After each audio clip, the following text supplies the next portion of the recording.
Shalom semua, terutamanya kepada jemaat di SIB Mersing, juga kepada siapa sahaja yang sempat melihat video ini. Shalom dan Tuhan memberkati semua. Terima kasih karena sempat untuk menonton video khotbah ini. Apa kabar semua? Apakah Anda dalam keadaan yang baik bersama dengan keluarga, ataupun kalau Anda sendirian, pasti Tuhan menyertai. Dan seperti saya juga di sini sendirian, tapi Tuhan tetap menyertai dan memberkati saya dengan berkat yang berkelimpahan. Dan saya percaya juga Tuhan memberkati demikian dalam kehidupan saudara dan saudari semua. Nah, untuk minggu ini kita akan langsung belajar firman Tuhan yang penting untuk kita dengar, terutamanya bila kita berbicara tentang akhir-akhir zaman ini ataupun di hari-hari yang terakhir ini. Nah, ada message daripada firman Tuhan untuk kita yang kita harus dengar, di mana kita sebagai anak-anak Tuhan, sebagai orang-orang percaya, kita harus sentiasa ingat kedudukan kita sentiasa harus ingat posisi kita dan apa yang kita harus lakukan sebagaimana posisi itu kita punya dan kita miliki. Pada minggu ini firman Tuhan yang kita akan belajar adalah disucikan, dimurnikan, dan diuji. Itulah firman Tuhan. 3 kata sahaja, yaitu disucikan, dimurnikan, dan diuji. Daripada Daniel 12 ayat 10. Nah, pada akhir-akhir ini hikmat merupakan sesuatu yang sangat penting bagi kita. Kalau kita tidak berhikmat di dalam kehidupan ini, kita tidak akan mungkin dapat menjalaninya dengan orang bilang dengan diberkati dan dengan pimpinan daripada Tuhan. Meskipun kita berdoa setiap hari dan kita berdoa setiap waktu, tapi kalau kita tidak punya hikmat untuk melihat segala sesuatu yang berlaku di sekeliling kita dan mulai untuk memikirkan apa yang harus kita lakukan di dalam kehidupan ini, dalam respon terhadap situasi itu, maka kita tidak dapat melewati kehidupan ini dengan bahagia, dengan damai, sejahtera, dan sukacita. Bahkan kalau kita berhikmat dalam mengendalikan kehidupan kita, kita akan sentiasa merasa hidup ini penuh dengan cabaran yang menjatuhkan kita. Semangat kita mulai jatuh dan orang-orang yang di sekeliling kita juga mulai terpengaruh, dan akhirnya kehidupan kita tidak kemana-mana. Kita hanya seperti kata pengkhotbah, kita hanya menjaring angin. Kita tidak ada apa-apa manfaat. Nah, tapi kalau kita berhikmat, terutamanya pada akhir-akhir ini, pada hari-hari terakhir ini, kalau kita berhikmat dan menjalani kehidupan kita dengan kekuatan dan pimpinan daripada Roh Kudus sendiri, pasti kehidupan kita penuh dengan kemenangan dan berkat daripada Tuhan. Itu sebabnya tema yang saya bawa pada persekutuan kali ini ataupun dalam ibadah kali ini adalah disucikan, dimurnikan, dan diuji. Oke, mari bersama saya kita membuka di dalam Daniel. Oke, kita membuka di dalam Daniel 12 ayat 10. Nah, di dalam Daniel 12 ayat 10, ayat firman Tuhan berkata begini: banyak orang akan disucikan dan dimurnikan dan diuji, tetapi orang-orang fasik akan berlaku fasik. Tidak seorang pun dari orang fasik itu akan memahaminya, tetapi orang-orang bijaksana akan memahaminya. Nah, saya baca daripada laptop saya. Oke, so inilah firman Tuhan yang kita pelajari. Dan sebelum kita mulai, mari kita tunduk berdoa dan saya pimpin dalam suara yang kedengaran. Tuhan Yesus Kristus, kami mengucap syukur buat kesempatan yang Kau berikan untuk kami pada kali ini dapat mendengarkan firman Tuhan. Dan biarlah ya Tuhan, firman Tuhan yang kami dengar pada hari ini menguatkan kami, menegur kami, meneguhkan iman kami, dan dapat membentuk kami untuk menjadi manusia, bahkan orang percaya yang lebih baik lagi, yang sentiasa ingat untuk melakukan kebenaran firman Tuhan dan tidak lupa untuk mengembalikan syukur kami kepada Engkau. Berkati tubuh kami, berkati jiwa kami, berkati pikiran kami, emosi kami, dan segala sesuatu yang punya pada kami ya Tuhan, kami serahkan ke dalam tangan-Mu. Kiranya dalam kami mendengar firman Tuhan ini, nama Tuhan sahaja yang dimuliakan. Di dalam dan di atas nama Yesus Kristus, Tuhan dan penyelamat kami satu-satunya, kami sudah berdoa. Amin. Baik, seperti yang sudah kita dengar tadi, tema yang kita akan belajar adalah disucikan, dimurnikan, dan diuji daripada kitab Daniel. Nah, sebelum kita melanjutkan kepada apakah persoalan yang kita akan lihat daripada tema itu, mari saya membawa kita untuk belajar dahulu apakah latar belakang kitab Daniel ini, oke? Apakah konteks bagi kitab Daniel, oke? So, kitab Daniel, oke? Kitab Daniel ini ditulis oleh salah seorang daripada nabi ketika di dalam pembuangan, yaitu Nabi Daniel. Nah, kita sudah belajar tentang pembuangan kan dalam hakim-hakim, dan di dalam raja-raja kita sudah belajar tentang pembuangan, zaman pembuangan, dan kita juga belajar pos pembuangan di dalam kitab Nehemia dan Ezra. Sewaktu Nehemia dan Ezra itu terjadilah kisah di dalam kitab Daniel, dan Daniel yang menulis kitab ini. Nah, keseluruhan kitab ini bertemakan Allah yang berdaulat atas seluruh kehidupan manusia secara universal atau secara holistik. Maksudnya, di dalam kitab Daniel ini kita pelajari bahwa kedaulatan Allah itu melebihi yang kita pernah pikirkan. Bahkan setiap dan segala sesuatu yang berlaku, yang bergerak, yang bekerja, dan yang berlaku lah di sekeliling kita hanyalah karena anugerah Tuhan, oke? Dan tidak ada satupun yang di luar daripada pikiran Tuhan, di luar daripada pengetahuannya. So, kitab ini adalah tentang kedaulatan Allah ke atas sejarah manusia secara universal. Nah, kitab ini mencatatkan tentang penyerbuan pertama Nebukadnezar, ataupun mereka pergi menyerang Yerusalem. Oke, dan mereka menawan Yerusalem dan membawa orang-orang daripada Yerusalem kepada dia punya kerajaan, yaitu kerajaan Babel. Dan inilah pembuangan ke kerajaan Babel. Oke, dan ketika itu Raja Kores yang memerintah di Yerusalem. Raja Israel ketika itu adalah Raja Kores. Nah, dengan itu kitab ini berlatar belakangkan sejarah bangsa Israel dalam pembuangan di Babel seperti yang saya katakan tadi. Dan pembuangan di Babel itu berlangsung selama berapa? 70 tahun. Oke. Nah, seperti mana yang dinubuatkan oleh Nabi Yeremia di dalam Yeremia 25 ayat 11. Dan itulah tentang pembuangan. Oke, pembuangan bangsa Israel oleh Raja Nebukadnezar. Dia pergi menawan dan mereka stay di sana untuk 70 tahun. Nah, ketika penyerbuan pertama ini, Daniel masih seorang remaja, dia masih muda, oke? Dia masih lagi seorang remaja. Kalau kita baca dalam 1 ayat 4, bab 1 ayat 4 dan ayat 17, dia dan juga kawan-kawannya itu dibawa ke Babel. Ketika itu mereka masih muda, dan Allah memberkati Daniel dan kawan-kawannya ini dengan hikmat. Dan hikmat itulah yang membawa mereka kepada kedudukan atau jawatan yang tinggi di dalam kerajaan Babel. Nah, ketika itulah mereka diangkat sebagai pegawai-pegawai. Dan Daniel pula diberi satu karunia untuk menafsir, untuk menafsir mimpi-mimpi. Itu salah satu daripada keistimewaan dia lah.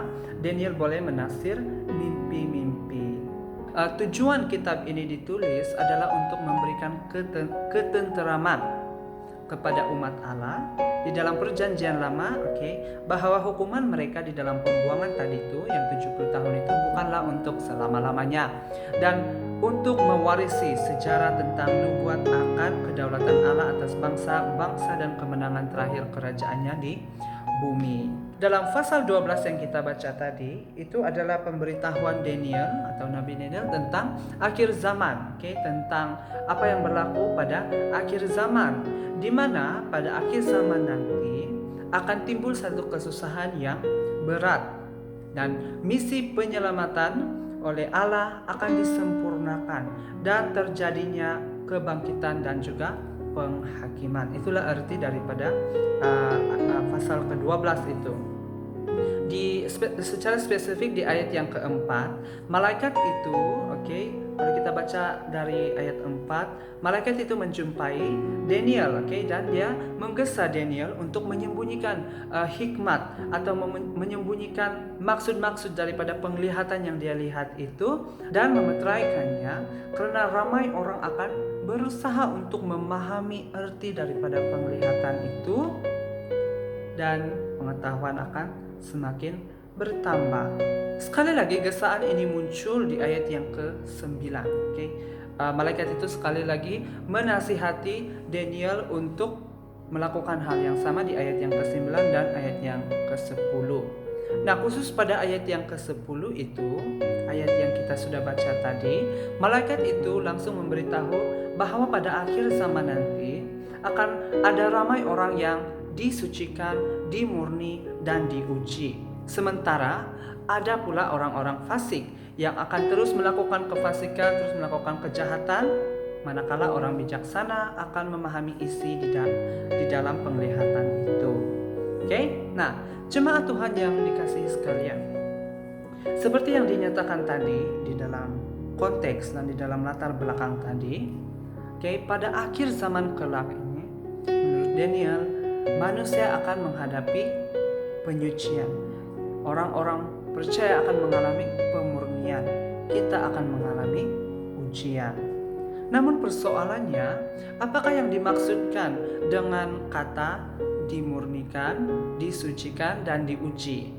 Bagi kita sebagai orang percaya, 3 hal ini penting untuk kita renungkan. Karena kitab Daniel secara spesifik yang sudah saya terangkan tadi menerangkan tentang akhir zaman. Dan akhir zaman itu berbicara tentang waktu-waktu di hari-hari yang terakhir. Bagaimana kita mengerti apa arti disucikan, dimurnikan, dan diuji daripada firman Tuhan yang kita sudah baca tadi daripada kitab Daniel tadi adalah kita merujuk pada bahasa aslinya, untuk memahami lebih dalam lagi apakah arti itu, sehingga daripada arti itu kita dapat memahami dan juga menghidupi itu di dalam kehidupan kita. So hari ini kita akan belajar bahasa asli, saya akan ajar kita untuk belajar bahasa asli pula, karena 3 kata ini mempunyai maksud yang lebih kurang sama, tetapi ada konotasi yang berbeza dari segi, kalau kita lihat dari segi bahasa aslinya, yaitu bahasa Ibrani. Nah, ingat bahwa bahasa Ibrani itu adalah bahasa asli untuk perjanjian lama dan bahasa Yunani adalah untuk perjanjian baharu. So di dalam ayat ini ataupun di dalam bahagian firman Tuhan ini kita akan belajar bahasa Ibrani. Nah, mari kita sama-sama perhatikan 3 kata ini. Kata yang pertama tadi adalah disucikan. So di dalam bahasa Ibrani, kata ini adalah yitbararu. Yitbararu. Nah, nanti saya tulis di sini. Yitbararu ini membawa maksud diterangkan. Kalau kita pergi satu tempat yang gelap, kita on torchlight atau kita on lampu, kemudian diterangkan seperti itu, dan kita boleh melihat segala yang ada di dalam ruangan itu, menjadi terang ataupun dipilih ataupun dibersihkan, ataupun digilap. Maksudnya itu seperti besi. Kalau besi itu kan dia kita kasih kilat dia, kita kasih bersih dia dan dia jadi kilat. Itulah maksud yitbararu daripada kata disucikan. Dan disucikan itu adalah terjemahan bahasa Indonesia, dalam kitab yang kita baca. Tapi dalam bahasa Ibraninya adalah yitbararu, yang artinya tadi dibersihkan atau dijadikan terang atau dipilih. Nah, di dalam satu terjemahan kitab yang lain, yaitu nama terjemahan itu adalah Septuaginta ataupun LXX. LXX itu maksudnya itu sebenarnya nomor Roman 70. LXX itu adalah 70. Di dalam terjemahan itu, saya terangkan dahulu apa itu Septuaginta atau LXX. LXX itu adalah terjemahan bahasa Yunani untuk perjanjian lama. Nah, ingat, perjanjian lama itu bahasa aslinya Ibrani. Tapi ketika zaman Tuhan Yesus, dan sebelum zaman Tuhan Yesus, sebelum Tuhan Yesus datang, beberapa tahun sebelum Tuhan Yesus datang, bangsa Israel sudah mulai lupa tentang Ibrani kuno. Ibrani kuno. So mereka tidak dapat mengerti tentang firman Tuhan daripada perjanjian lama, tulisan-tulisan nabi. So ada orang yang ditugaskan untuk menulis terjemahan bahasa Yunani untuk perjanjian lama, dan diambillah 7 orang daripada setiap ini bangsa, 12 bangsa itu, dan 70 lebih orang dipilih untuk menterjemah kepada Yunani, dan terjemahan Yunani itu lah yang dipanggil Septuaginta. Nah, di dalam terjemahan itu kata Yunani yang dipilih untuk menterjemah kata disucikan tadi ataupun kata yitbararo tadi itu adalah agiastosi. Agiastosi. Kata agiastosi ini juga dipakai atau digunakan di dalam 1 Yohanes 1 ayat 7b. Ayat itu berbunyi begini: darah Yesus anaknya itu menyucikan kita daripada segala dosa. So menyucikan di sana adalah sama, agiastosi yang digunakan di dalam terjemahan untuk Daniel tadi. Dalam 1 Yohanes 1 ayat 7b tadi dikatakan darah Yesus anaknya itu. Darah itu menyucikan kita daripada dosa. Itu menurut Yohanes tadi. Di dalam terjemahan Daniel pula, menyucikan itu karena menggunakan kata yang sama juga mempunyai konotasi yang sama. Dalam arti kata lain, di dalam Daniel itu merujuk pada orang-orang yang dipilih, orang-orang yang disucikan oleh darah Yesus tadi, oleh darah anaknya itu tadi. Demikianlah cara kita untuk menafsir isi firman Tuhan. Kita adalah orang-orang yang dipilih. Pada akhir zaman ini akan ada orang-orang yang dipilih. Orang-orang akan disucikan, akan dibersihkan oleh tidak lain dan tidak bukan oleh darah Tuhan Yesus. Saudara dan saudari semua, dari kata agiastosi ini ataupun dari kata yitbararo ini membicarakan tentang kedudukan kita sebagai jemaat Tuhan, kedudukan kita sebagai anak-anak Tuhan, mereka yang dipilih. Kita bersyukur dan kita yakin bahwa kita adalah orang-orang yang telah dipilih. Tuhan telah diselamatkan oleh darahnya. Dan di akhir-akhir zaman ini, yakinlah bahwa Anda adalah salah satu daripada orang-orang yang dikaruniai oleh kasih Allah itu, yang sudah diselamatkan, disucikan, dan dikuduskan ini. Nah, kata yang kedua adalah dimurnikan. Nah, kata dimurnikan di dalam bahasa Ibrani adalah weyit labenu. Weyit labenu. Ini agak membelit sedikit. Bermaksud menjadi putih, menjadi putih, atau di dalam terjemahan King James Version made white, made white, dan arti yang lain juga adalah tidak bercacat, tidak ada cacat celanya. Putih maksudnya putih bersih. Nah, menurut dunia kuno, cara untuk membersihkan logam, mereka hanya mau yang logam saja. Cara mereka untuk mendapatkan itu adalah dengan meleburkannya, sehingga kotoran-kotoran yang lain itu akan tertanggal, dan hanyalah logam yang mereka peroleh. Sehingga logam itu mereka letakkan di dalam acuan untuk membuat alat, membuat alat-alat ataupun membuat senjata, seperti pedang, mereka letak di dalam acuan itu, dan logam itu adalah 100% logam yang tulen karena mereka sudah leburkan dan tidak ada kotoran, maka dia lebih kuat. Saudara dan saudari, kata dimurnikan di sini ini mempunyai kesinambungan dengan kata yang tadi, yaitu kata disucikan tadi. Kalau disucikan itu artinya kita yang dipilih, maka sekarang yang dipilih itu harus dijadikan putih ataupun dimurnikan. Seperti logam itu harus yang logam itu saja, kotoran-kotoran itu harus ditanggalkan daripada kita.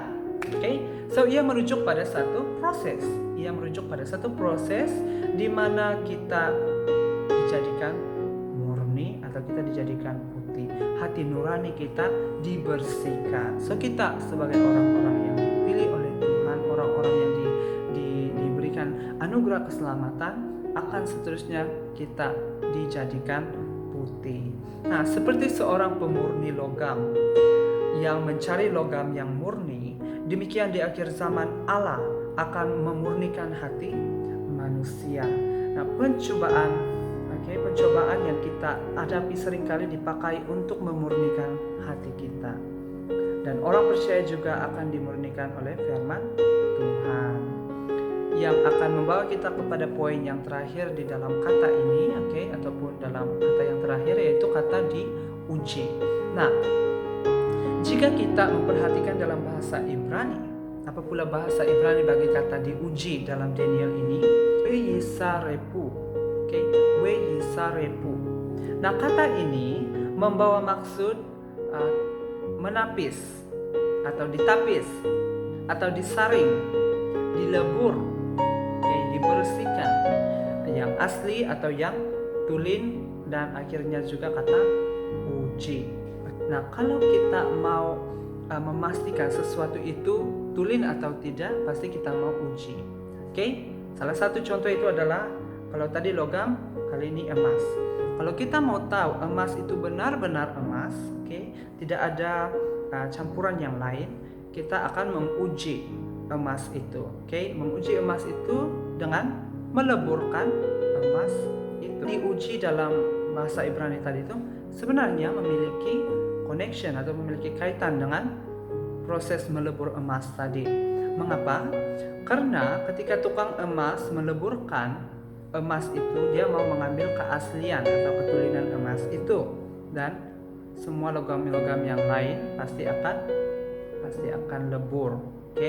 So emas pula merupakan barangan yang berarti, apalagi di waktu-waktu yang dahulu, di zaman-zaman dahulu, dan zaman-zaman sekarang juga lah. Emas itu sangat penting untuk peradaban ataupun untuk civilization kita. Dia dipakai dalam perhiasan, uang, hadiah, teknologi, dan hal-hal yang lain. So emas ini pula melambangkan sesuatu yang sangat berharga, sesuatu yang sangat suci, sesuatu yang sangat kudus. Itu sebabnya ketika Raja Salomo, dia membangun bait suci Allah, dia membangun itu bahagian ruang maha kudus dengan emas, menandakan kekudusan hadirat Allah. Dalam konteks Daniel 12, yang kita sudah baca tadi, kata diuji tadi itu bermaksud bahwa pada akhir-akhir zaman ini, orang-orang percaya yang sudah dipilih tadi, yang sudah dimurnikan tadi, pasti akan diuji untuk menentukan atau untuk melihat sama ada iman kita itu sungguh-sungguh asli, sungguh-sungguh tulen, sungguh-sungguh otentik ataupun tidak. Ataupun sebaliknya, kita akan mengalami banyak pengujian. Orang-orang percaya, kita boleh katakan orang-orang percaya lebih merasakan pengujian, lebih merasakan cabaran iman itu di dalam kehidupannya sebagai orang percaya. Dan kita sebagai orang-orang yang dipilih dan dimurnikan, dan ketika ini kita diuji, kita harus bertahan, sehingga terbukti bahwa iman kita kepada Tuhan itu adalah sungguh-sungguh tulen, sungguh-sungguh kita untuk Tuhan.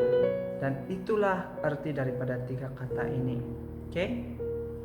Nah, di dalam 1 Petrus, di dalam 1 Petrus 1 ayat 7, di sana diceritakan tentang pengujian iman, di mana seperti emas yang dilebur atau seperti emas yang masuk di dalam perapian, demikian kita punya iman juga akan diuji seperti itu. Nah, cuma Tuhan yang dikasihi semua, daripada ketiga kata tadi, yaitu disucikan, dimurnikan, dan diuji, tadi jelas mengarahkan kita kepada keadaan manusia pada akhir zaman ini, yang mana ramai orang akan pasti disucikan. Oke, dari arti kata tadi, pasti ada orang yang dipilih oleh Tuhan yang akan menikmati anugerah keselamatan, akan dimurnikan. Oke, hati kita akan dijadikan putih, hati kita akan diubah, kita akan mendapat kehidupan yang baru, dan akhirnya kita akan diuji. Iman yang kita punya itu akan diuji, dan biasanya itu diuji dengan cabaran, dengan pencobaan, dengan masalah. Oke, dan kalau kita bertahan maka terbuktilah iman kita di hadapan Tuhan. Khusus bagi kita sebagai orang percaya, kita akan mengalami berbagai percobaan, kita akan mengalami berbagai pengujian di dalam kehidupan kita. Kita akan mendapat banyak pengaruh, terutamanya dari segi hikmat. Hikmat boleh menyesatkan kita. Kalau kita mendapat pengajaran yang sesat, maka kita akan disesatkan. Tetapi kalau kita punya dasar firman Tuhan yang kuat, kita punya hubungan intimasi dengan Tuhan yang sangat dekat, kita berdoa dan kita minta supaya Roh Kudus yang memimpin kita, pasti Dia memimpin kita, pasti kita tidak akan mudah disesatkan, kita tidak akan mudah dipengaruhi. Karena itu kita harus membangun dasar iman kita pada apa yang benar dan apa yang kita percaya, yaitu Tuhan Yesus Kristus sendiri. Di dalam Daniel 12 ayat 10 tadi menyatakan bahwa orang fasik tidak akan memahami arti daripada firman Tuhan ini atau arti daripada penglihatan yang dia alami. Mereka akan terus melakukan kejahatan. Manakala kita yang sudah pasti mengerti dan tahu daripada firman Tuhan ini, kita pasti akan memiliki pengharapan pada akhir zaman ini di dalam Tuhan Yesus Kristus. Secara pribadi saya mau menggesa setiap kita, setiap jemaat Tuhan yang mendengar, supaya terus bertahan di dalam Yesus Kristus. Karena saya percaya kita adalah orang-orang yang dipilihnya, yang menerima anugerah keselamatan tadi. Kita adalah orang-orang yang dimurnikan, dan pasti iman kita terbukti asli di hadapan Tuhan ketika kita diuji. So, bertahan di dalam pencobaan, bertahanlah dalam hidup ini. Pengharapan yang kita punya di dalam Tuhan bukanlah pengharapan yang sia-sia, tetapi pengharapan yang pasti. Tuhan menyediakan jauh lebih baik daripada apa yang pernah kita pikirkan. Jangan kita berpegang pada dunia, tapi berpeganglah penuh pada Tuhan. Seperti firman Tuhan pada minggu lalu, carilah dahulu kerajaan Allah, maka yang lain itu pasti akan ditambahkan. Nah, meskipun kita menghadapi banyak rintangan pada hari-hari yang terakhir ini, mari kita bertahan dan menjadi orang yang bijaksana. Bijaksana karena apa? Karena kita mengandalkan Tuhan Yesus Kristus di dalam kehidupan ini. So, akhirnya saya mau mendorong kita, bila kita sudah belajar arti daripada 3 kata ini, disucikan, dimurnikan, dan diuji ini, kita mengerti bahwa kitalah orang-orang yang dipilih, kitalah orang-orang yang punya hati nurani yang sudah disucikan. Kita ada kesadaran di dalam diri kita bahwa kita adalah milik Tuhan. Kita punya tempat yang jauh lebih baik daripada dunia ini pada kehidupan yang seterusnya bersama dengan Tuhan. Dan kitalah orang-orang yang diuji, di mana pencobaan cabaran yang kita hadapi dalam dunia ini, di dalam kehidupan kita, dalam keluarga pribadi dan sebagainya, pekerjaan dan sebagainya, semuanya itu bertujuan untuk menguji iman kita, untuk mengetahui sama ada kita benarkah untuk Tuhan. Nah, ramai orang yang jatuh di dalam ujian, ramai orang yang bahkan meninggalkan iman mereka. Tapi saya percaya di dalam Tuhan Yesus Kristus, kalau kita punya dasar iman yang teguh di dalam Dia, kita tidak akan meninggalkan Dia, karena kasih yang Dia miliki, kasih yang Dia berikan kepada kita itu jauh lebih indah daripada apa yang dunia akan sediakan atau dunia telah berikan untuk kita. Baik, itulah firman Tuhan yang kita belajar pada hari ini. Mari kita tutup dengan doa. Tuhan Yesus Kristus, kami sungguh mengucap syukur karena Tuhan sudah memimpin kami sepanjang kami mendengarkan kebenaran firman Tuhan firman tadi. Biarlah apa yang sudah ditaburkan itu jatuh di dalam hati seperti tanah yang subur ya Tuhan, seperti benih yang jatuh pada tanah yang subur, bertumbuh dan berbuah, menghasilkan buah hanya untuk kemuliaan nama Tuhan. Kiranya firman Tuhan ini senantiasa kami ingat, karena kami tahu pada akhir zaman ini ya Tuhan, kamilah orang-orang yang dipilih oleh Tuhan, dimurnikan, bahkan diuji. Biarlah kami punya ketahanan dan ketabahan hati dan sentiasa ingat pengharapan di dalam Engkau. Kami punya iman di dalam Engkau bahwa Engkaulah perlindungan kami, Engkaulah kekuatan kami. Damai dan sukacita kami adalah daripada Tuhan Yesus Kristus. Karena itu kami menyerahkan kehidupan ini sepenuhnya ke dalam tangan-Mu. Kami mau menanggung huk yang Engkau beri. Karena itu ya Tuhan, kami dedikasikan kehidupan ini sepenuhnya hanya ke dalam tangan-Mu. Berkati mereka yang sudah mendengar, dan biarlah supaya kami dapat mengaplikasikan ini di dalam kehidupan kami secara pribadi, baik di dalam keluarga kami, pekerjaan kami, bahkan dimanapun kami pergi. Terima kasih ya Bapa, Engkau menyertai kehidupan kami dari sekarang sampai selamanya. Terpuji dan termulialah nama-Mu di dalam dan di atas nama Tuhan Yesus Kristus, Tuhan dan penyelamat kami satu-satunya. Kami sudah berdoa dan mengucap syukur. Amin. Oke, so terima kasih karena sudah tune in, sudah cek di sini, sudah dengar firman Tuhan, dan kita nantikan untuk ibadah yang seterusnya. Untuk info-info yang penting untuk disampaikan, nanti akan disampaikan melalui majelis gereja, kemudian akan disampaikan kepada jemaat. Oke? Dan kita terus berdoa untuk keselamatan negara, terus berdoa untuk keselamatan di seluruh dunia, apa sahaja yang berlaku di seluruh dunia dan dalam negara kita secara pribadi. Oke, dalam hal kepimpinan politik dan sebagainya, pandemi COVID-19 ini dan hal-hal yang lain, kita terus doakan, kita serahkan ke dalam tangan Tuhan. Ingat bahwa orang-orang di akhir zaman ini, kefasikan, orang-orang yang fasik itu akan terus melakukan kefasikan, tapi kita orang yang bijaksana, kita orang yang adalah milik Allah akan tetap tenang, karena kita paham bahwa keadaan ini harus terjadi, keadaan ini berlaku seperti ini karena rencana daripada Tuhan. Terima kasih semua.